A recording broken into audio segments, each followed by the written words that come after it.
Hi అండి. శ్రోతలకు నమస్కారం. Welcome back to SS Telugu audio నవలలు.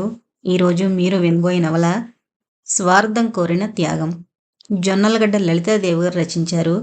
1978లో రిలీజ్ అయిందండి ఈ నవల. ఇక నవలకు వెళ్ళిపోదాం. ఎండ నిప్పులు చెరుగుతోంది మార్చి నెలాఖరులోనే. నుదుట పట్టే చెమటను అద్దుకుంటూ కాస్త నీడనిపించిన చోట నిలబడున్నాడు శ్రీనాథ్. 10 నిమిషాలకి చీర చెంగుతో ముఖం తుడుచుకుంటూ బయటకొచ్చింది వసుధ.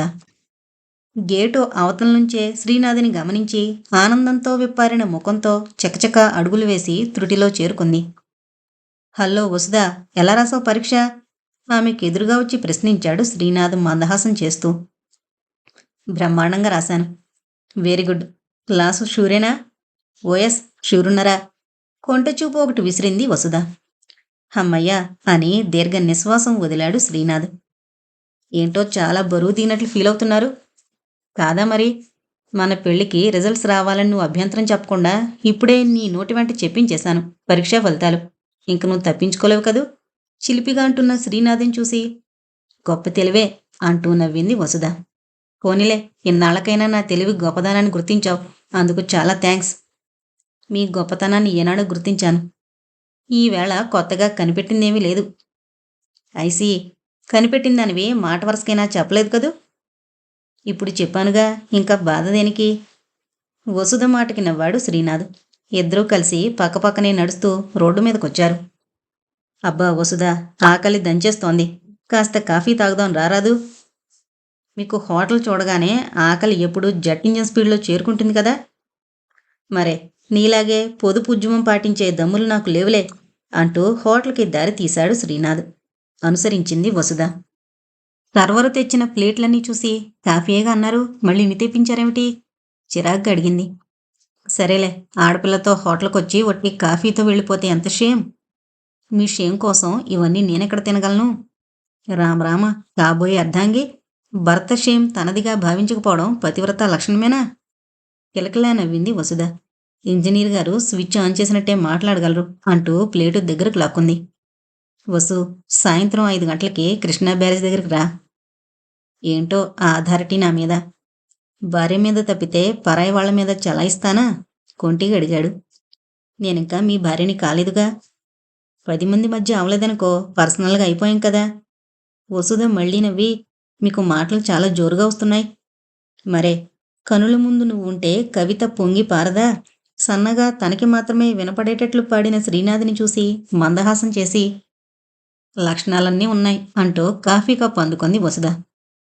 ఇంతకీ నేను అడిగిన దానికి ఎస్ ఆర్ నో చెప్పావు కదూ? నో అంటే ఊరుకుంటానంటే అలాగే నో అనేగలను. ఏడుసావలే, నేను కనిపెట్టుకుని ఉంటాను. 5 అయ్యేసరికి ఉండాలక్కడ. అంత అర్జెంటు దేనికి? మన పెళ్లి విషయాలు మాట్లాడుకోవాలి. నా గదికి రమ్మంటే నీకు భయం కదూ? అమ్మయ్యో, మీ గదికే, కృష్ణా బ్యారేజ్కే వస్తానులేండి అంది నవ్వుతూ. బిఏ ఫస్ట్ క్లాస్ తెచ్చుకోబోతూ ఇంత పిరికిగా ఉంటే ఎలాగోయ్ అన్నాడు శ్రీనాథ్ బిల్లు చేతితో పట్టుకుంటూ.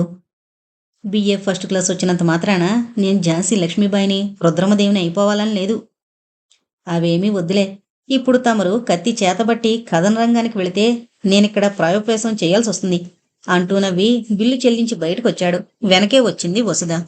రిక్షా మాట్లాడి ఆమెను ఎక్కించి మర్చిపోకు అంటూ చెయ్యి ఊపాడు శ్రీనాథ్.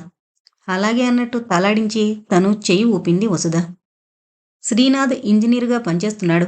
అతని ప్రాణప్రియ వసుధ ఆ రోజే ఆఖరు పరీక్ష రాసొస్తోంది. అసలు శ్రీనాథ్ వసుధల పరిచయమే చాలా చిత్రంగా జరిగింది. వసుధ రోజు అతని గది ముందు నుంచే కాలేజీకి వెళుతోంది. అతను ఆ గదిలో చేరిన 4 రోజులకే ఆమెతో పరిచయం కలిగింది శ్రీనాథ్కి. ఆ రోజు అతను జన్మలో మరిచిపోలేని రోజు. గదికి తాళం వేసి వాకిట్లో ఆగిన జీపులో ఎక్కాడు. జీపు స్టార్ట్ అయింది. 4 గజాల దూరం సాగి టక్కున ఆగిపోయింది జీపు. ఎందుకా అన్నట్లు చూశాడు శ్రీనాథ్. పుస్తకాలు తీసుకుని అందాల బొమ్మలాంటి అమ్మాయి జీపుకు ఎదురు రావడంతో పక్కనుంచొచ్చే రిక్షాల వల్ల బ్రేక్ వేసి ఆపాడు డ్రైవర్. ఆమెని చూడగానే శ్రీనాథ్ హృదయం జల్లుమంది. తన మూలాన జీప్ ఆగిపోల్సి వచ్చినందుకు సిగ్గుపడిపోయిందామె. అది గ్రహించి తనలో తానే నవ్వుకున్నాడు. అప్రయత్నంగానే ఆమె శ్రీనాథ్ కేసి చూసింది. ఆమెనే చూస్తున్న శ్రీనాథ్కి ఆ చూపు తిన్నగా గుండెల్లో దూసుకుపోయింది. ఆమె తల వంచుకుని వెళ్ళిపోయాక జీపు కూడా సాగిపోయింది. ఆ సాయంత్రం అతనింటికొచ్చి దిగి అక్కడే నిలబడ్డాడు. దూరంగా ఆమె రావడం గుర్తించి ఆమె దగ్గరికి రాగానే సూటిగా ఆమె కేసి చూశాడు. ఆమె కూడా అతన్ని గమనించి గుర్తించింది అనడానికి నిదర్శనగా సిగ్గుతో తల వంచుకొని సన్నగా చిరునవ్వు పెదాలపై చిందులాడించింది. చూడండి మిస్, తనే పలకరించాడు. ఆగింది అతని పలుకులకి. అటు ఇటు గమనించి ఏంటన్నట్లు చూసింది. మీరేం చదువుతున్నారు? Final BA. ఆమె పుస్తకాల మీద రాసున్న పేరు చూశాడు. వసుధ. వసుధ అందంగా ఉంది, మనిషిలాగే పేరు కూడా అనుకున్నాడు. నా పేరు శ్రీనాథ్. నేను ఇంజనీర్గా వర్క్ చేస్తున్నాను. ఈ ఊరు ట్రాన్స్ఫర్ ఇచ్చి 4 రోజులైంది అంటూ తనని తానే పరిచయం చేసుకున్నాడు శ్రీనాథ్. వసుధ శ్రద్ధగా విని చాలా సంతోషం, మరొస్తాను అంటూ వెళ్ళిపోయింది. ఆమెని చూడగానే తనకి ఎందుకు పలకరించాలనిపించిందో అతనికి ఎంత బుర్ర పగలగొట్టుకున్న అర్థం కాలేదు. ఆ రోజు మొదలు ఉదయం ఆమె వెళ్ళేటప్పుడు, సాయంత్రం వచ్చేటప్పుడు 5 నిమిషాలు మాట్లాడుకోవడం అలవాటైంది. ఆ పరిచయం స్నేహం ప్రేమగా పరిణితి చెందాయి. ఒకరి హృదయాలు ఒకరు కర్పించుకుని క్షణం కూడా చూసుకోకుండా ఉండలేని పరిస్థితుల్లో పడిపోయారు. శ్రీనాథ్ని విపరీతంగా ఆకర్షించింది మరో క్వాలిఫికేషన్ వసుదది. అది వీణ. ఆమె వీణలో డిప్లొమా తీసుకోబోతోంది. గవర్నమెంట్ మ్యూజిక్ కాలేజీలో ఆమె వీణ నేర్చుకుని పరీక్షకి తయారవబోతోంది. అతనికి కర్ణాటక సంగీతం రాకపోయినా అతనికి పాటలంటే చాలా ఇష్టం. అతనికి నచ్చిన సినిమా పాటలన్నీ చక్కగా పాడతాడు. సంగీతంతో పాటు వసుధ లైట్ మ్యూజిక్ కూడా బాగా పాడుతుంది. అవి వీణ మీద కూడా వాయిస్తుంది. ఆమె టైపు లోయర్ కూడా పాస్ అయింది. ఇవన్నీ తెలిసాక ఆమె అతని దృష్టిలో సరస్వతీదేవి ప్రతిరూపంగా భాసిల్లింది. అందచందాలు, విద్యా వినయాలు మూర్తిభవించిన వసుధ అతని ప్రాణమైపోయింది. ఆకర్షణీయమైన రూపము, అంతకంటే చతురంగా మాట్లాడగల నేర్పు, సంగీతం పైన గల అతని అభిరుచి మీదుమిక్కిలి తనను అతను ప్రేమించిన ధోరణి గ్రహించాక వసుధకి సర్వప్రపంచము శ్రీనాథ్ అయ్యాడు. ఒకరి హృదయాలొకరు తెలుసుకున్నారు. ఇక కావలసింది వివాహం ఒక్కటే. వసుధ మాట ఎలా ఉన్నా పరీక్షలైపోగానే వివాహం చేసుకోవాలనే పట్టుదలుంది శ్రీనాథ్కి. సాయంత్రం నీలిరంగు చీరలో నాజుగ్గా ముస్తాబై కృష్ణా బ్యారేజ్కి వచ్చింది వసుధ. అప్పటికే వచ్చున్నాడు శ్రీనాథ్. అమ్మయ్య, కాస్త పంక్చువాలిటీ ఉందన్నమాటే అంటూ నవ్వి వాచికేసి చూసుకున్నాడు. సరిగ్గా 5 అయింది. వసుధ, ముహూర్తాలు పెట్టించమంటావా? మా నాన్నగారితో నేనింకా చెప్పలేదు. తల వంచుకుని జవాబిచ్చింది వసుధ. ఆ మాటకి కాస్త కోపం వచ్చింది శ్రీనాథ్కి. చెప్పకపోవడం ఏంటి వసు? నేనే మా వాళ్ళకి లెటర్ రాసి అనుమతి తీసుకున్నాను కదా. అలాంటిది నువ్వు చెప్పడానికేం? మళ్ళీ ఇదో వంకతో పోస్ట్ పోన్ చేస్తావా? నిష్ఠూరంగా అడిగాడు. మా నాన్నగారు పని మీద ఊరెళ్ళారు. ఎల్లుండి వస్తారు. రాగానే చెప్పేస్తాను. మీ వాళ్ళు ఒప్పుకున్నట్టేనా? ఆ, రేపు ఎల్లుండో నిన్ను చూడ్డానికి కూడా వస్తున్నారు. ఆ మాటకి కంగారు పడింది వసుధ. మరి మా నాన్నగారు లేదు కదా, పెళ్లి చూపులంటే? బెరుగ్గా అంది. అది గమనించి నువ్వు మా ఇంటికి రావసు, మీ ఇంట్లో దేనికిలే అన్నాడు శ్రీనాథ్ నవ్వుతూ. వసుధ తేలిగ్గా నిట్టూర్చింది. కాస్త దూరం అలా నడిచి వెళదామా అని అడిగాడు శ్రీనాథ్. వసుధ సరే అన్నట్లు తల పంకించి అతని పక్కనే నడవసాగింది. చీకటి బాగా అలుముకున్న ఆ ప్రదేశంలో అటోసారి ఇటోసారి వెళ్లే బస్సులు తప్ప వేరే జనసంచారం లేదు. మెల్లగా ఆమె భుజంపై చేయి వేశాడు శ్రీనాథ్. సిగ్గుతో ఎర్రమందారంలా అయిన వసుధ శ్రీనాథ్ని మెల్లగా తప్పించుకోబోయింది. అది గమనించి మరింత గట్టిగా నొక్కాడు. ఊరుకోండి, ఇది రోడ్డు, భయంగా అంది. అంత భయమైతే నా గదికి రా, వెళదాం. వద్దులేండి, ఇక్కడే మాట్లాడుకుందాం. శ్రీనాథ్ నవ్వి సన్నగా పాడసాగాడు. శివరంజని నవరాగిణి అంటూ. అతని పక్కన నడుస్తున్న వసుధ అతని పాటకి, తీయని అతని కంఠానికి ముగ్ధురాలై వినసాగింది. అబ్బా, మీరు చాలా బాగా పాడతారే. నిన్ను చూస్తుంటే నిజంగానే అద్భుతంగా పాడగలను. ఆ మాటకి అరముడుపు కన్నులతో చూడసాగింది. తనపై ఇతనికి ఎంత అనురాగం ఉందో అర్థమవుతోంది. ఇంతటి ఉన్నత హృదయని ఎదలో స్థానం సంపాదించుకోగలిగిన తను నిజంగా ధన్యజీవి. వసు, రేపు మనం ఎలా కలుసుకోవడం? క్షణం ఆలోచించి నేను మీ గదికొస్తాను అంది మెల్లగా. ఆ మాటకి చెప్పలేనంత సంతోషం కలిగింది శ్రీనాథ్కి. ఉన్నట్టుండి నీకు చాలా ధైర్యమే వచ్చిందే కొంటిగా అడిగాడు. వసుధ నవ్వి మీరు ఎలాగేననుకోండి అని జవాబిచ్చింది. అటు ఇటు చూసి తటాలను ముద్దు పెట్టుకుని వసు, రేపు తప్పకుండా నా రూమ్కి రా, మధ్యాహ్నం నేను సెలవు పెట్టొస్తాను అన్నాడు. ఇంక వెళ్ళిపోదాం అంది వాచి చూసుకుంటూ. నేను చెప్పాలనుకున్నవి చెప్పనేలేదు, చివరికి వెళ్ళిపోతున్నావు నిరాశగా అన్నాడు శ్రీనాథ్. రేపు గుర్తుపెట్టుకుని చెప్పండి అంటూ చెయ్యి ఊపింది వసుధ.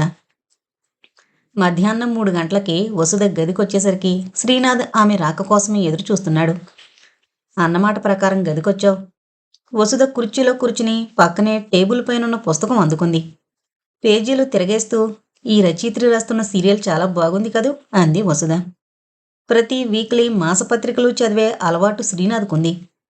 బాగుంది, కానీ ఇది ఆవిడే రాసింది కాదని వాళ్ళాయన రాశాడని కొంతమంది అంటుంటే విన్నాను. మీరు చూసారా వాళ్ళాయన రాయిగా? నేనెలా చూశాను? మీరు చూడకుండా ఎలా చెప్పగలరు? వాళ్ళాయన కూడా రచయితే కనుక. ఆయన్ని రచయితగా లోకం గుర్తించినప్పుడు ఆయన పేరుతో రచనలు చేసుకుంటాడు గాని భార్య పేరుతో సాగించవలసిన అవసరం లేదు. అంతే అనుకో, కానీ మరిలా అన్నవాళ్ళని నేను చూశాను. అనడానికేంటి, ఎన్నైనా అనొచ్చు. వైద్యవృత్తిలోని 2 భార్యాభర్తలుగా ఉన్నప్పుడు, 2 లెక్చరర్లు భార్యాభర్తలైనప్పుడు, రచనా వ్యాసంగం ఉన్న వారు మాత్రం భార్యాభర్తలు ఎందుకు కాకూడదు? కావచ్చు, ఎందుకు కాకూడదు? మరింకేం, ఇలాంటి రూమర్ల వల్ల రచయిత్రుల పర్సనల్ ప్రెస్టేజ్ దెబ్బతింటుంది. మీరు విద్యాధికులై ఉండి మీ ఎదురుగా ఇలాంటి ప్రచారాలు సాగిస్తే ఖండించాల్సింది పోయి విని ఊరుకోవడం ఉంది చూశారు. That is too bad. నువ్వేంటి రచయిత్రుల తరపున వకాల్తా పుచ్చుకున్నట్లు మాట్లాడుతున్నావు? ఆవిడ నీ ఫ్రెండా? చలోక్తిగా అన్నాడు శ్రీనాథ్. ఫ్రెండే అవనక్కర్లేదు, సాటి స్త్రీగా చెబుతున్నానంతే. సర్వసాధారణంగా ఎవరినీ పైకి రానివ్వరు. ఒకవేళ కష్టపడి పైకొస్తే ఇలాగే ఏదో మాట విసురుతుంటారు. అది అన్ని వర్గాల్లోనూ ఉంది. ఎక్కువగా సాహిత్యంలో ఉన్నట్లు తోస్తోంది. బేష్, నీ ఆర్గ్యుమెంట్ మాత్రం బ్రహ్మాండంగా ఉంది. ఇంత కష్టపడి రచయిత్రులందరినీ వెనకేసుకొచ్చినందుకు ఏ రచయిత్రి నిన్ను పొట్టుచీరతో సన్మానించదు కదా? కొంటిగా నవ్వాడు. నేను వాళ్ళందరి దగ్గర చెప్పలేదు, మీ దగ్గరేగా అంది. అంచేత నన్నే ఇమ్మంటావు అంతే కదూ? Very good. రేపు ఉదయం మా అమ్మ నాన్న వస్తున్నారు ఇక్కడికి. తమరు రేపు ఇదే వేళకి రావాలి. కాబోయే కోడలను చూసి మురిసిపోవాలని పాపం వాళ్ళు రెక్కలు కట్టుకుని వస్తున్నారు. ఎలాగూ నీకు చీరతో సత్కారం జరపాల్సిన బాధ్యత నాపైన ఉంచావు గనుక ఇదిగో చీర, నేను ముందే కొనుంచాను అంటూ తెల్లని పట్టుచీర పైకి తీశాడు. వసుధ సంభ్రమంగా చూడసాగింది. ఇది రేపు కట్టుకుని సరస్వతీదేవిలా నా ఇంట్లో అడుగుపెట్టి, ఇదిగో ఈ వీణాతంతువులు మీటి మీ అత్తమామల హృదయంలో నీ గానం చిరకాలం మారుమ్రోగేలా పరవశింపజేయి అంటూ దాచి ఉంచిన వీణ యువతలు పెట్టాడు శ్రీనాథ్. మీరిది కొన్నారా? కొనకపోతే ఎవరింటికన్నా కన్నం వేసి తెచ్చాననుకున్నావా? అయితే ఇంజనీర్ గారికి దొంగతనాలు కూడా చేసే అలవాటు ఉందేంటి? ఇంతకు ముందు లేదు, ఇప్పుడు నిన్ను చూసి నేర్చుకున్నాను. నేను ఏం దొంగతనం చేయగా మీరు చూశారు? నా హృదయం. ఆ మాటకి సిగ్గుతో తలవాల్చుకుని మెల్లగా అంది వసుధ. బదులుగా నా హృదయం ఇచ్చానుగా, ఇంకా దొంగతనం ఎలా అవుతుంది? ఇచ్చినట్టు దాఖలయ్యేది? కొన్నింటికి దాఖలాలు పైకి కనిపించవు, అవి హృదయాలకి అర్థమవుతాయి. ఆ మాట వింటూనే తటాలన కౌగిల్లోకి తీసుకున్నాడు శ్రీనాథ్. ఆమెను ఉక్కిరిబిక్కిరి చేశాడు. అతని ఉద్రేకం గమనించి, ప్లీజ్ వదలండి అంది మెల్లగా. వసు, నేనింకిలా ఒంటరిగా ఉండలేను, ప్లీజ్. ఈ వారంలో మంచి ముహూర్తాలున్నాయి, మనం పెళ్లి చేసుకుందాం. ఈ వారంలోనే అంటే మా నాన్నగారు ఒప్పుకోరు. ఆడపెళ్లి వరకు ఎన్నుంటాయి? ఆ మాటకి చెప్పబడ్డాడు శ్రీనాథ్. ఎలాగైనా ఒప్పించు వసు, అంతగా డబ్బు కావాలంటే నేనే సర్దుతానులే. ఇది మరీ బాగుంది. ఇంతకీ మీ వాళ్ళని వచ్చి నన్ను చూసుకోనియండి, వాళ్ళకు కూడా నచ్చాలి కదా. వరుడికే సగం భార్య అయిన ఆమె నచ్చకపోవడం అంటూ ఉండదు, కొంటిగా అన్నాడు శ్రీనాథ్. ఈ చీరని ఇంటికెలా పట్టుకుని వెళ్లేది? బెరుగ్గా అడిగింది. మా వారిచ్చారని చెప్పు, దానికి కూడా భయమేనా? వసుధ మాట్లాడలేదు. ఇంతవరకు తన ప్రణయ వృత్తాంతం ఇంట్లో ఎవరికీ తెలీదు. చీర తీసుకుని వెళ్ళిపోయింది. మర్నాడు మధ్యాహ్నం వసుధ శ్రీనాథ్ రూంలోకి అడుగు పెట్టేసరికి అతని తల్లి సుభద్రమ్మ, తండ్రి లక్ష్మీపతి వచ్చున్నారు. శ్రీనాథ్ వసుధ కోసం ఎదురుతిన్నులు చూస్తూ వీధిలో నిలబడున్నాడు. వసుధ రిక్షా దిగి అతన్ని చూసి మందహాసం చేసింది. అంతకంటే ఆనందం వెల్లువలో వచ్చింది శ్రీనాథ్కి. తను కొన్న తెల్ల చీరతో ఒక పక్కగా తొంగి చూసే తెల్ల గులాబీ పువ్వుతో సున్నితంగా సుకుమారంగా సౌందర్య దేవతలా వెలిగిపోతున్న వసుధను చూసి ముగ్ధుడైపోయాడు. లోపలికొస్తూనే తల్లిని తండ్రిని పిలిచాడు. ఇదిగోనమ్మా వసుధ. గర్వంగా చెబుతోన్న కొడుకు కంఠంలోని ఆనందాన్ని చక్కగా పసిగట్టారు అతని తల్లిదండ్రులు. ఆమెను పరిశీలనగా చూసి బ్రహ్మానందభరితులయ్యారు. కొడుకు ఎంపిక వంకపెట్టలేంది అని పొంగిపోయారు. సుభద్రమ్మ ఆ కబురు ఈ కబురు చెబుతూ కాఫీలు కల్పించింది. అదేంటి మీరు చేస్తున్నారు? మా లాంఛనాలన్నీ అంటూ నవ్వింది వసుధ. కుడి ఎడమైతే పొరపాటు లేదోయ్ అన్నాడొక మహాకవి. కనుక లాంఛనం అన్నది జరిగిందా లేదా అన్న పాయింట్ కావాలి కానీ ఎవరు చేశారు అన్న ప్రస్తావన లేదు. అందుకని జవాబిచ్చాడు శ్రీనాథ్. వసుధ దానికి జవాబిచ్చేదే, కాని పెద్దవాళ్ళని చూసి ఆగిపోయింది. నీ కోడలు వీణ చక్కగా వాయిస్తుందమ్మా, వినమ్మా అని వీణపై గుడ్డ తొలగించాడు శ్రీనాథ్. అలాగా, 2 త్యాగరాజ కీర్తనలు వాయించమ్మా. లక్ష్మీపతి ఆనందంతో ఆప్యాయంగా అర్థించాడు వసుధని. ఆయనకు సంగీతం అంటే చాలా ఇష్టం. మెల్లగా వీణ చేతిలోకి తీసుకుంది. చటుక్కున కెమెరా క్లిక్ మనిపించాడు శ్రీనాథ్. ఆరబి రాగంలో సాధించేనే మనసా వీణపై మెల్లమెల్లగా ఉదయించి పరవళ్ళు తొక్కుతూ మహానది వేగంతో వీణుల విందుగా వినిపిస్తుంటే తన్మయులై వినసాగారు ముగ్గురు. ఇంత గొప్పగా వాయించగలదని తెలీదు శ్రీనాథ్కి. ఆ తర్వాత మోహన రాగంలో నన్ను పాలింప వాయిస్తుంటే బాహ్యస్మృతే కోల్పోయారంతా. తనకిష్టమైన శ్యామశాస్త్రి కృతి ఆనందభైరవిలో ఓ జగదాంబ మీటుతుంటే ఆ గానానికి సర్వమంగళే ప్రసన్నురాలై దిగివస్తుందా కైలాసపతిని ఏలుకునేందుకు అనిపించింది శ్రీనాథ్కి. ఆకరుణ అష్టపది వాయించి ఆపింది. మార్వలెస్ వసు, నువ్వింత గొప్పగా వాయిస్తావని నేను ఊహించలేదు. కళ్ళు ఆనందంతో వెలిగిపోతుంటే పరవశించిన మేనును స్మృతిలోకి తెచ్చుకుంటూ అన్నాడు శ్రీనాథ్. ఒక్క సినిమా పాట వాయించవా? మెల్లగా అడిగాడు శ్రీనాథ్. మీరు శివరంజని నవరాగిని పాడండి, నేను వాయిస్తాను. ఆ మాటకి అపూర్వమైన వెలుగొచ్చింది శ్రీనాథ్కి. ఆ పాట అంటే అతనికి పంచప్రాణాలు. మెల్లగా పాట ప్రారంభించాడు శ్రీనాథ్. అతడి కంఠానికి తగ్గ స్థాయిలో వాయిస్తోంది వసుధ. తన్మయుడై పాడుతున్నాడు శ్రీనాథ్. అంతకంటే తన్మయత్వంతో వాయిస్తోంది వసుధ. పాట అయిపోయింది. పాట పూర్తవుతుండగానే వీణ పక్కకొచ్చి నిలబడి ఆమె కన్నులోకి చూస్తూ పరవశమై, నీవే నా దానివి పాడుతున్న శ్రీనాథ్ దాదాపు ఆమె బొగ్గలకి దగ్గరగా పెదవులు చేర్చి పాట ముగియగానే తటాలన బొగ్గ ముద్దు పెట్టుకున్నాడు. ఏదో రసమయ లోకంలో విహరిస్తున్న సుభద్రమ్మ లక్ష్మీపతి గ్రహించారో లేదో కాని వసుధ మాత్రం వాళ్ళు ఏమనుకుంటారో అని కంగారు పడింది. శాబాష్, నీలాంటి కోడలు మా ఇంట్లో అడుగు పెట్టడం మా పూర్వజన్మ సుకృతం తల్లి. లక్ష్మీదేవి లాంటిది నువ్వు. సరస్వతి ప్రసన్నంతో మా ఇంటిని పావనం చేయి అంటూ హృదయపూర్వకంగా ఆశీర్వదించారు ఇద్దరు. వసుధ వారికి అన్ని విధాలా నచ్చిందనడానికి నిదర్శనంగా వారి ముఖమే కళకళలాడుతోంది. వసుధ లేచి వారిద్దరికీ పాదావందనం చేసి వెళ్ళొస్తానండి అంది మెల్లగా. భోంచేసి రాత్రికి వెళ్ళమ్మా, మా అబ్బాయి తీసుకువెళ్ళి మీ ఇంటి దగ్గర దింపుతాళ్లే. వద్దులండి, మరొకసారి రాకపోతానా అంటూ సర్ది చెప్పింది. మీ నాన్నగారు ఊళ్ళో లేరని అబ్బాయి చెప్పాడు. రాగానే తెలియజేస్తే తాంబూలాలు పుచ్చుకుంటాం. అలాగే అన్నట్టు తలూపి బయటపడింది. శ్రీనాథ్ హృదయం వసుధని తలచుకుని ఆనంద ప్లావితమైంది. ఇలాంటి అమ్మాయి కోసమే తను ఇన్నాళ్లుగా తపస్సు చేస్తున్నాడు. ఎట్టకేలకు భగవంతుడు కనికరించి కనుల విందు చేశాడు వసుధని చూపించి. ఇంక వారం ఆగితే వసుధ తన ఒడిలో ఉంటుంది. ఇలాంటి తీయని ఊహలతో తలమునకలైపోయాడు శ్రీనాథ్. మర్నాడు వసుధ తండ్రి కామయ్య ఊరు నుంచి వచ్చాడు. ఏమైనా ఇలా రోజులు గడిపే కంటే అటు ఇటో తేల్చేసుకోవాలనుకుంది వసుధ. నాన్న, రాత్రికి నీతో ఏకాంతంగా మాట్లాడాలి. అక్కని అమ్మని సినిమాకు పంపు అంది మెల్లగా. కామయ్య లీలగా అర్థం చేసుకున్నాడు. 1-2 సార్లు శ్రీనాథ్ వసుధ పార్కు దగ్గర కబుర్లు చెప్పుకోవడం అతను చూశాడు. ఇదేదో దాని తాలూకే అని గ్రహించాడు. ఇలాంటి మాట ఏదో ఒక రోజున కూతురి నోటి నుంచి వస్తుందని దానికి తగ్గ మాటలు కూడా గుణించుకునే ఉన్నాడు. వసుధ కోరిక ప్రకారం ఆమె తల్లి శేషమ్మని, అక్క బిందుని సినిమాకు పంపాడు కామయ్య. ధైర్యం చేసి తమ పరిచయం, ప్రేమ క్లుప్తంగా వివరించి తాము వివాహం వారంలో చేసుకోవాలని అనుకుంటున్నట్లు చెప్పింది వసుధ. అంతా విని, నువ్వింత స్వార్థపర్రాలు అవుతావనుకోలేదు నేను అన్నాడు గంభీరంగా కామయ్య. ఆ మాటకి తెల్లబోయింది వసుధ. అదేంటి నాన్న అలా అంటావు అంది చిన్నబుచ్చుకుని. లేకపోతే ఏంటి, నీకంటే పెద్దది అక్కుంది. దానికి పెళ్లి కాకుండా నువ్వు పెళ్లి చేసుకుంటే బాగుంటుందా? నీకు ఆ మాత్రం యోచన లేదు. నిజమే, అక్కకి ఈ జన్మలో పెళ్లి కావడం అనేది అసంభవంలానే కనిపిస్తోంది. కానీ ఆ మాట పైకనలేదు. బిందు అందంగా ఉండదు, చదువు అంతంత మాత్రంగానే వచ్చింది. పోనీ భారీ కట్నాలతో సాగనంపే శక్తి కామయ్య దగ్గర లేదు. ఎన్నో సంబంధాలొచ్చి తిరిగిపోయాయి. ఆ సంగతి ఇంట్లో వాళ్ళకే కాదు, ఆ వాడకట్టులో అందరికీ తెలుసు. అక్క విషయం తెలిసి తండ్రి అలా అనడం వసుధకి కష్టంగా తోచింది. అక్కకి మెల్లగా చేయొచ్చు, వాళ్ళు తొందరపడుతున్నారు నాన్న. ఆయన ఇంజనీరు, కానీ కట్నం అడగడం లేదు కదా. అభ్యంతరం పెడితే అక్కకి పెళ్లి కాకుండా నీకు చేయడం అనేది కుదరదు. నిన్నెంతో కష్టపడి బిఏ చదివించాను, నేర్చుకుంటానన్నవన్నీ నేర్పించాను. కొడుకులు లేనందుకు నువ్వే కొడుకు అనుకున్నాను. నీకు చదువు చెప్పిస్తే రేపు కొడుకులానే సంపాదించి పెడతావని సంబరపడ్డాను.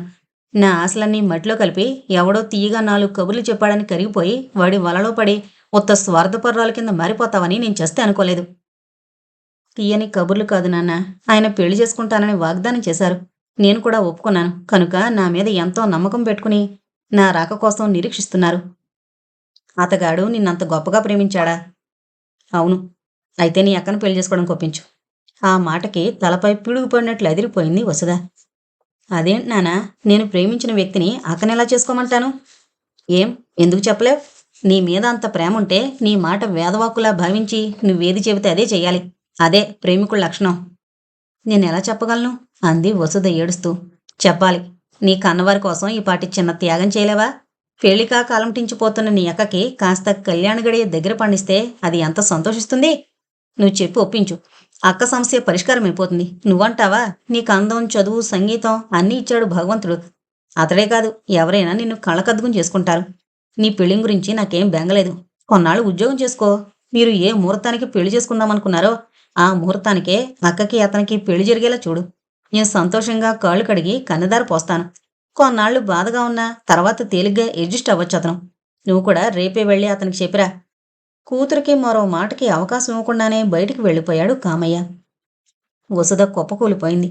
ఇంత దూరం వచ్చాక ఆఖరు క్షణంలో తండ్రిలా మాట్లాడి ఎదురు తిరిగి తన జీవితంపై, తన ప్రణయంపై, తన ఆశలపై గొడ్డలి పెట్టి మొదలంటా నరికేస్తాడని కల్లో కూడా ఊహించలేదు.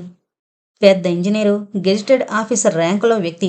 కానీ కట్నం ఆశించకుండా కేవలం తనకే ప్రాధాన్యతనిచ్చి మనసంతా అనురాగం నింపుకుని తన జీవితంలోకి ఆహ్వానిస్తుంటే ఆంక్షలు పెట్టి బలవంతంగా కవాటాలను మూయిస్తున్న కన్నతండ్రిని తలుచుకుని కంటికి కడివెడుగా ఏడవసాగింది వసుధ. రేపతనికి ఎలా చెప్పడం? తన ముఖం ఏ విధంగా చూపించడం? ఇవన్నీ చెబితే అతను ఒప్పుకుంటాడా? అక్కని పెళ్లి చేసుకోవడానికి అంగీకరిస్తాడా? తన భర్తగా హృదయంలో నిలుపుకొని పూజిస్తున్న తన అనురాగం ఏమవ్వాలి? అక్క కోసం సర్వనాశనం కావలసిందేనా? భగవాన్, ఇదేంటి ఇలాంటి విషమ పరిస్థితుల్లో తోసేశావు? అంటూ తెల్లవార్లు మూగగా రోదించింది. ఆ దుఃఖంలో తల్లి, అక్క ఎప్పుడు తిరిగొచ్చారో, ఎప్పుడు అన్నాలు తిని ఎప్పుడు పడుకున్నారో కూడా తెలీదు. వసుధ రాక కోసం క్షణముఖ యుగంగా గడుపుతున్నాడు శ్రీనాథ్. వాళ్ళ నాన్నగారు వచ్చే ఉంటారు. ఇంకా రేపో మాపో తాంబూలాలు పుచ్చుకుంటే ఈ లగ్నానికే పెళ్లి చేసుకోవచ్చు అన్న ఊహా జగత్తులో షికార్లు కొడుతున్న అతను తన కళ్ళెదుట ఏడుపు ముఖంతో నిలబడున్న వసుధను చూసి హడలిపోయాడు. ఏం వసు, అలా ఉన్నావేం? ఇంకా మీ నాన్నగారు రాలేదా? ఆత్రంగా అడిగాడు. వచ్చారు. రేపు మీరొకసారి మా ఇంటికి రండి. దేనికి? మా అక్కను చూసేందుకు. మీ అక్కని నేనెందుకు చూడాలి? మీరామెను పెళ్లి చేసుకోవాలి గనుక. ఆ మాట వింటూనే పిడిమని చెంప మీద కొట్టాడు శ్రీనాథ్. జోక్ చేస్తున్నావు నాతో?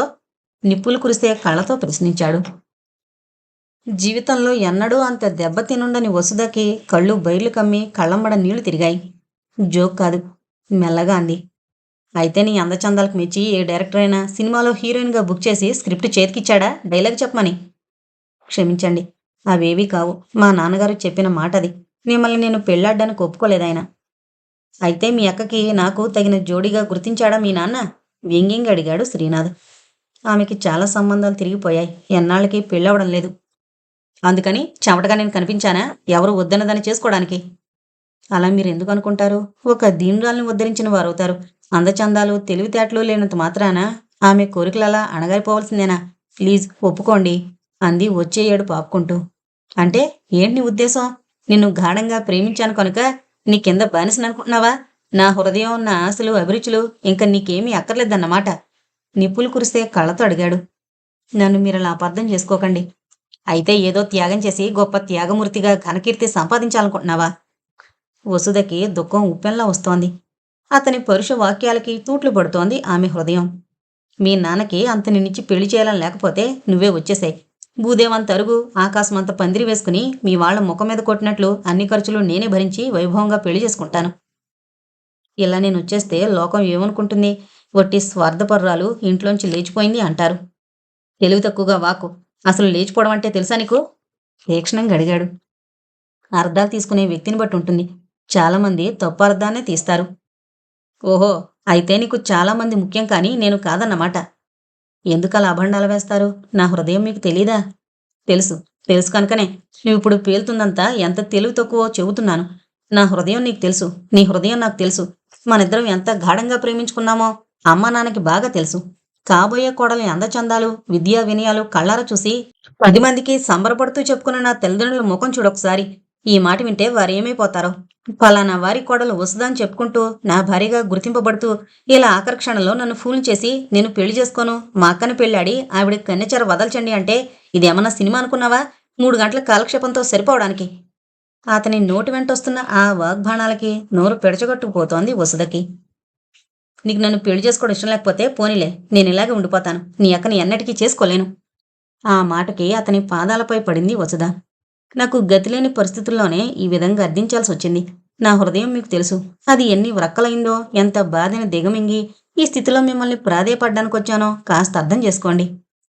అర్థం చేసుకున్నాను కనుకే ఎంత ఏడుస్తున్నాను. ఈరోజు నువ్వేదో చేస్తున్నాననుకున్న ఈ త్యాగం వల్ల ఏమీ ఉపయోగం ఉండదు.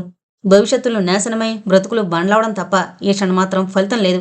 ఇది ఎంత తెలివి తక్కువ పనో నీకు ఈనాడు తెలియకపోయినా ముందు ముందు క్షణక్షణానికి అర్థమవుతూ చిత్రహింస చేస్తుంది. ఆనాడు చేతులారా చేసుకున్న నీ కర్మకి బోరుని ఏడుస్తావు. అనవసరంగా ఇలాంటి నిర్ణయాలు తీసుకోకు. నాకే నేను తీసుకున్న నిర్ణయం కాదు, నా కన్నవారి ఆశ తీర్చడానికి పడుతున్న తాపత్రయం. అయితే మీ నాన్న మాటే నీకు ముఖ్యం కానీ ఇంత గాఢంగా ప్రేమించిన నా మాట నీకేం అవసరం లేదన్నమాట. మా నాన్నంటే నా కన్న తండ్రి. 9 నెలలు మోసిన కన్న తల్లి. పెంచి చదువులు చెప్పించి నా భవిష్యత్తు కోసం నా హైరాణ పడే నా తండ్రి మాట కాదనలేను. వాళ్ళు నన్నింత దానిగా చేస్తే కదా మీకు ఈరోజు వసుధ కనబడుతోంది. నా మీద మీకు ప్రేమ ఉంటే మా అక్కని పెళ్లి చేసుకోండి. నన్ను బాగా అర్థం చేసుకోండి. నేను బ్రతికుండాలంటే ఇదే మార్గం. అయితే ఆ తర్వాత నువ్వు మరొకరిని పెళ్లి చేసుకుంటావా? క్షమించండి, నాకు నీతి నియమాలు పట్టుదలలు చాలా ఉన్నాయి. పరిస్థితుల ప్రభావానికి తల వంచి నా మనసును 1000 శకలాలు చేసుకుని ఈనాడు మా అక్కని చేసుకోమని కోరడానికి వచ్చానే కానీ నా గుండెల్లో నిండిపోయిన మీ మూర్తి, భర్తగా పూజిస్తున్న ఆరాధన ఎక్కడికి పోతుంది? మానసికంగా నా జీవితాంతము నా భర్త మీరే, నా ప్రేమ మీకే. నేను ఈ జీవితంలో మరో వ్యక్తిని చస్తే చేసుకోను. ఈ మాటకి నువ్వు జీవితాంతం కట్టుబడి ఉంటావా? నేనంత చపల చిత్తురాల్ని కాను, మాటకి నిలబడలేని అసమర్థురాల్ని కాను. నేను చచ్చిపోయినా మరో వ్యక్తిని పెళ్ళాడను. ఆ మాట వింటూ బాగా దగ్గరగా వచ్చాడు శ్రీనాథ్. అవును, నువ్వు మానసికంగా నా భార్యవి. నీ హృదయంలో శ్రీనాథ్ మాత్రమే కలకాలం కాపురం చేయాలి. అలా కాదని నువ్వు మరో వ్యక్తిని పెళ్ళాడవా, నీ పీక పిసికి చంపేస్తాను. On the spot. I shall kill you. Take care. అతని కళ్ళు చింతనిప్పుల్లా ఉన్నాయి. అతని ఆవేశం, కోపం చూస్తుంటే కాస్త జంకింది వసుధ. అతనికి తనపై ప్రేమ అపారమని గుర్తించింది. అక్కని పెళ్లాడ్డానికే ఇష్టపడడం లేదని గుర్తించి, మీరేం చేసినా నాకు సంతోషమే, కానీ దయచేసి మా అక్క విషయం ఆలోచించి మీరు రేపు సాయంత్రం మా ఇంటికి రండి అంటూ విపులంగా అడ్రస్ రాసిచ్చింది వసుధ, నమ్మకం లేకపోయినా. ఏమన్నాడతను? కూతురింటికి రాగానే ఆత్రంగా ప్రశ్నించాడు కామయ్య. ఆయన అక్కని పెళ్లి చేసుకోవడానికి ఒప్పుకోవడం లేదు, ముక్తసరిగా అంది వసుధ. ఆ మాట వింటూనే మనసులోనే పొగలు సెగలు పోయాడు కామయ్య. వస్తాను, ఎలా చేసుకోవడం అనుకున్నాడు బుసలు కొడుతూ. శ్రీనాథ్కి తనపై గల గాఢానురక్తికి మురిసి తీయని స్వప్నలోకాల్లో విహరిస్తున్న వసుధకి ఒక రాత్రివేళ పెద్ద పెద్ద కేకలు, ఏడుపులు విని ఉలిక్కిపడి లేచింది. అమ్మో, ఎంత పనిచేసావే బిందు! అతనెవరో పెళ్లి చేసుకోనంత మాత్రాన ప్రాణం తీసుకోవడమే అంటూ గుండెలు బాదుకున్నాడు కామయ్య. అతనెవరో బిందుకే అర్థం కాకపోయినా తండ్రి నేర్పిన పాఠం ప్రకారం అభినయిస్తోంది. తడిసిన బట్టలతో చలనరహితంగా పడున్న అక్కను చూసి ఎదిరిపోయి, ఏంటి నానా, ఏం జరిగింది అడిగింది వసుధ. ఏం జరిగితే నీకెందుకులే అమ్మా, పెడసరంగా అన్నాడు కామయ్య. అదేంటి నానా అంది చిన్నబుచ్చుకుంటూ వసుధ. అవును తల్లి, లోకంలో చదువుకున్న ఆడపిల్లలంతా స్వార్థపరురాలైపోతుంటే చదువులేని అభాగ్యులు ఆత్మహత్యలకు ప్రయత్నించక ఏం చేస్తారు? పెళ్లి కాదన్న నిరాశతో నూతిలో పడింది. కాస్తుంటే ప్రాణం పోయేది. గబాలను చూశాం కనుక ఎలాగో సరిపోయింది. ఆ మాటలతో ఆవేశం వచ్చింది వసుధకి. తండ్రి మాటలు సోలాలు కాగా అక్కచర్య హృదయంలో మంటబెట్టగా వారి ఉచ్చులో బీసుకుపోతూ తాను బలిపశువును చేసుకోవడానికి దూకుడుగా శ్రీనాథ్ ఇంటికి వెళ్ళింది వసుధ. తెల్లారి లేస్తూనే ఆప్యాయంగా పలకరించబోయిన శ్రీనాథ్ని చూసి ముఖం చిట్లించి, మీరు అక్కని నిరాకరించేసరికి రాత్రక్క ప్రాణం తీసుకోబోయింది అంటూ అంతా చెప్పి, మీరక్కని పెళ్లి చేసుకోకపోతే నా శవం కృష్ణానదిలో తేలుతుంది, తేల్చుకోండి. మీకు నా శవం కావాలో జీవించుండాలో అంటూ విసువిసా వెళ్ళిపోయింది అమాయకురాలు. ఏడుస్తూ వెళ్ళిపోతున్న వసుధను చూసి కుప్పకూలిపోయాడు శ్రీనాథ్. ఇందాకటి నుంచి పనిచేయడం మానిన బుర్ర తెలివి రాగానే అతనికి కన్నీళ్లు ఉప్పెల్లా వచ్చాయి. ఎంత దుర్మార్గం చూపించాడా మీ తండ్రి! అంతా నిశ్చయమైన ఆఖరి క్షణంలో ఇలా విలన్లా ప్రవర్తిస్తాడనుకోలేదు. అమాయకురాలైన చిన్న కూతుర్ని అడ్డం పెట్టుకుని తన గుండెల మీద కుంపట్లాంటి బిందుని వదిలించుకోవడానికి ప్రయత్నిస్తాడా? ఛీ, వాడు ఒక తండ్రేనా? వసుధ ఆ మాటలే పట్టు కూర్చుంది గాని తన మాట వినిపించుకోలేదే. పైగా ధర్మపన్నాలు వల్లించింది. మొన్న తన తండ్రి తననింత దాన్ని చేయకపోతే తన కళ్ళకి వసుధ కనిపించేదే కాదట. ఆ మాటే నేనడిగితే బాగుండేది. తన తల్లిదండ్రులు ఇంత కష్టపడి పెంచి ఇంజనీరింగ్ చేస్తే పాపం ఓ అనామకురాలు బిందు కొంగుకు కట్టుకోవాలని చూస్తుందా? ఎంత ధైర్యం? ఇదంతా కామయ్య నాటకమని అతను గ్రహించలేకపోయాడు. నా శవం కృష్ణానదిలో తేలుతుంది. వసుధ మాట గుర్తొచ్చి, వసుధ, నీ అక్కని నువ్వు చెప్పినట్టుగానే పెళ్లి చేసుకుంటాను. చేసుకుని నీ జీవితం సర్వనాశనం చేస్తాను. అనుక్షణం నువ్వు దుస్సాహ వేదనతో అలమటిస్తుంటే మండే నా ఎదకి మంచి గంధంలా అద్దుకుంటాను. నీ త్యాగానికి ఎంత గొప్ప ప్రతిఫలం లభిస్తుందో ప్రత్యక్షంగా చూపిస్తాను. ఇంతకాలం మధురాతి మధురమైన ప్రేమనే చెవిచూసావు. ఇప్పుడు నా ద్వేషాన్ని, నా కసిని, నా కక్షని చెవిచూద్దుగాని అంటూ కోపంతో పిడికిలి బిగించి బలంగా గుద్దాడు బల్లమీద. కన్న కూతుర్ని అడ్డం పెట్టుకునే కామయ్య లాంటి తండ్రికి, ప్రేమించిన నేరానికి ఏదో ఆట వస్తువులా భావించే వసుధ లాంటి దానికి బాగా బుద్ధి చెప్తాను. తన అనురాగ లతని సమూలంగా పెకిలించిన వసుధని, తన ఆశల్ని నిర్దాక్షిణ్యంగా తెంచేసిన ఆ రాక్షసిని నిలువునా నాశనం చేయిందే కాగను. భీకరమైన ప్రతిజ్ఞ చేశాడు శ్రీనాథ్. అతని హృదయంలో మండే మంటని ఆర్పే శక్తి ఎవరికీ లేదు. ప్రాణాధికంగా ప్రేమించిన ప్రాణప్రియ ఎడబాటు అతనిలో కార్చిచ్చు రేపింది. ఆ రాత్రంతా ఆలోచించి బిందును పెళ్లి చేసుకోవడానికే నిర్ణయించుకున్నాడు. వసుధతో పెళ్లి అయిపోయిందని, ఎవరూ రావద్దని టెలిగ్రామ్ ఇచ్చాడు తల్లిదండ్రులకి.